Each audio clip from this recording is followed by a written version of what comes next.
Tervetuloa kuuntelemaan podcastin Elämää tämän päivän jälkeen 6. jaksoa, johon olen koonnut blogikirjoitukseni Toipuminen, takaiskuu ja kemoterapia.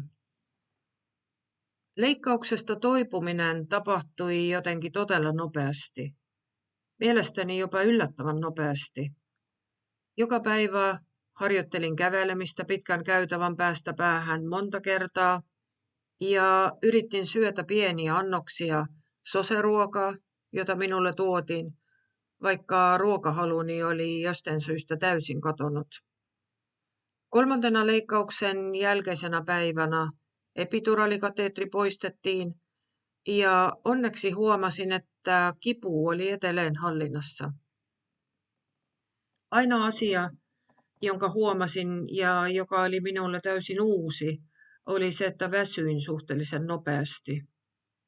Fysioterapeutin kanssa harjoittelimme hieman kyljen kautta nousemista ja makuulle menemistä, koska minun piti käyttää tätä liikkumistapaa seuraavat 4-6 viikkoa. Olin melko yllättynyt, kun lääkäri sanoi 5. päivänä, että voisin mennä kotiin. Hetken ajattelin kauhuissani, että apua. Minulla on 27 hakasta melko tuoressa leikkaushaavassa ja se oli vain pinnalta näkyvä osa. Olin kuitenkin varma, että jos lääkäreiden mielestä olin valmis kotiuttumaan, pärjäisin varmasti kotona, kunhan olisin tarpeeksi varovainen.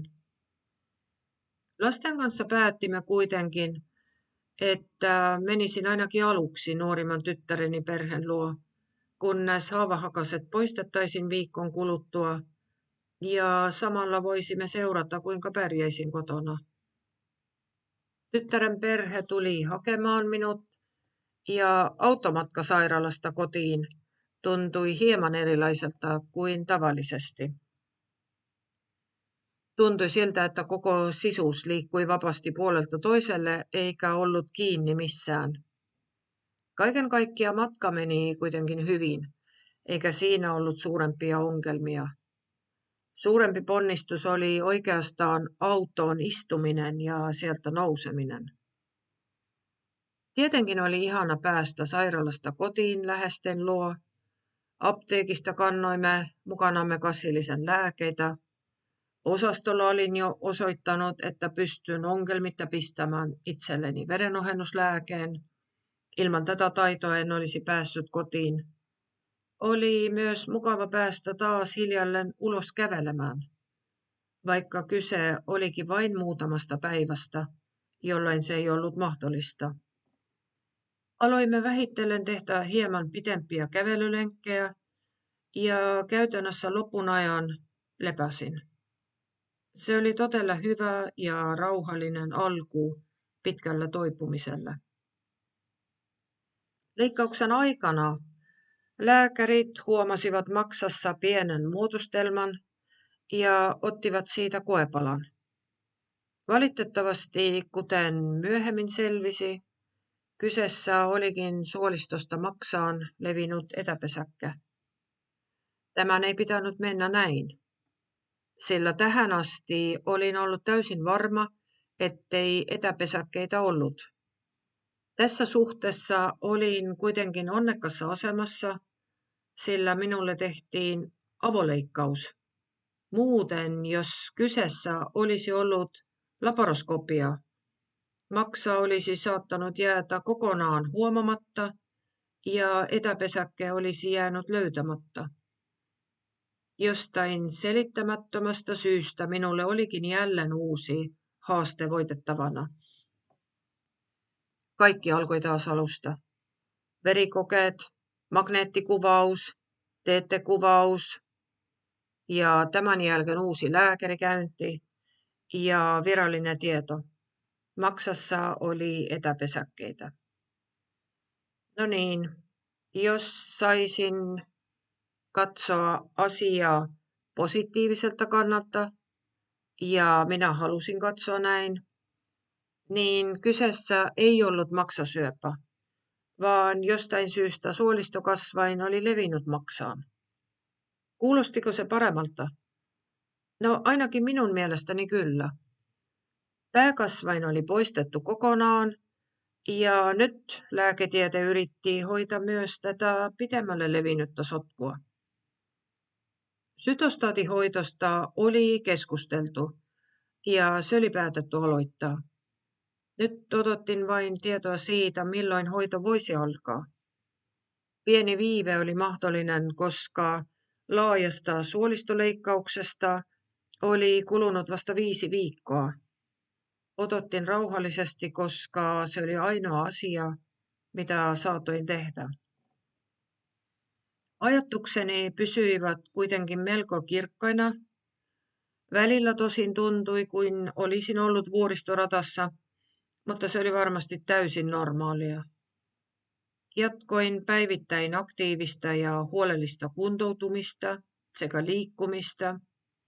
Sekä lääkäreiden että omasta mielestäni olin tähän asti selvinnyt siitä todella hyvin. Ei ollut oikeastaan muuta vaihtoehtoa kuin päivä kerrallaan ja katse kohti tulevaa. Uuden viikon maanantaina minulle soitettiin Helsingin syöpätautin klinikalta ja kerrottiin, että minun pitäisi vielä samana päivänä käyttää laboratoriossa ja ensimmäinen sytostaatihoito olisi jo keskiviikkona 27. syyskuuta.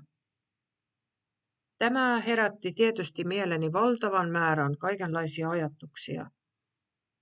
Oli selvä, että halusin suhtautua asioihin mahdollisimman rauhallisesti, tai vielä parempi, olla suhtautumatta niihin lainkaan, ja vain toimia täsmälleen annettujen ohjeiden mukaan. Oli päivänselvä, että liiallinen ylianalysointi ei muuttaisi mitään, ja saisin vaan oman pääni täysin sekaisin. En ollut lainkaan valmis tällaisen uuteen, odottamattomaan käänteeseen, saati sitten sytostaatihoitoon. Keskiviikkoaamuna ajattelin, että nyt se sitten alkaa.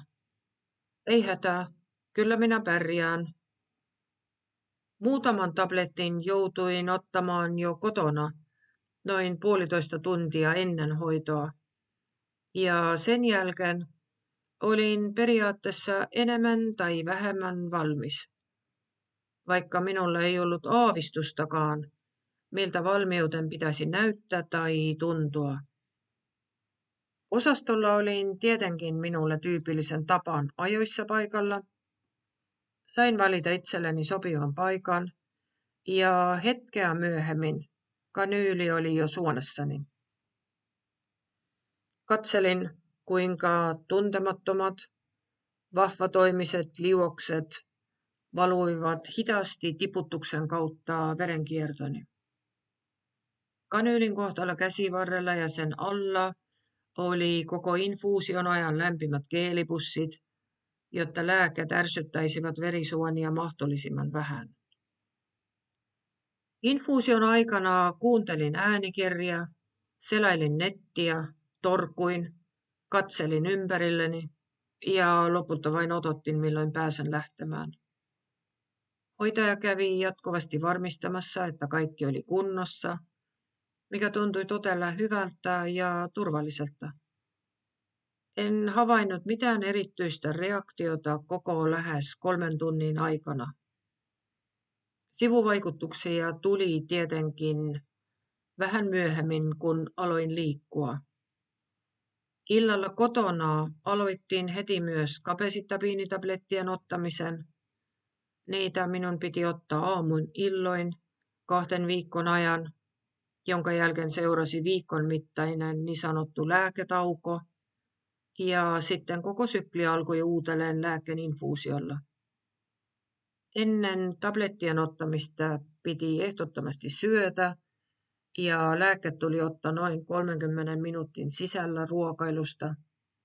Tämä loi omalaatuisen hieman pakotettua syömistä muistuttavan rytmin.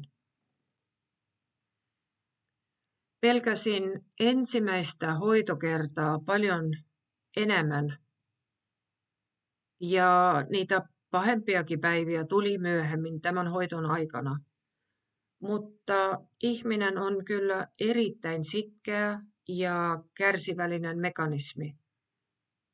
Aina kun tuntuu, ettei pahemmaksi enää voi mennä, käy ilmi, että kyllä voi. Ja ihminen kestää senkin ilman suurempia ongelmia. Kiitos kun kuuntelit ja tervetuloa kuuntelemaan seuraavaa jaksoa.